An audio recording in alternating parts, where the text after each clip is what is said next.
நீங்க ஐயா பிரதமர் மோடி அவர்கள் இந்த கௌதம் அதானியுடைய மனைவியை கும்பிடுறத பார்த்தீங்கன்னாவே ஒரு படம் இருக்குது, வாட்ஸ்அப்ல இருக்கும் பாருங்க.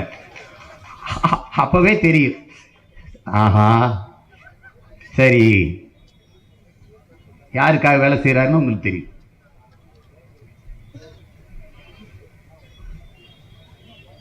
என்ன பாடுபட்டாவது இந்த சாகர்மாலா திட்டத்தை, அதற்காக உருவாக்கப்படுகிற இந்த அதானி துறைமுகத்தை நாம் தடுத்து நிறுத்தியாக வேண்டும். இவர்கள் விரைந்து இப்ப கூட பாருங்க, இந்த பட்ஜெட் 8 வழிச்சாலைக்கு அவங்க நிதி ஒதுக்கியிருக்காங்க. 8 வழிச்சாலை உறுதியாக போடப்படும். காரணம் யாருக்கு? அதானிக்கு தான். இப்போ இவங்க கிட்ட ஒரு கேள்வி எழுப்பும்.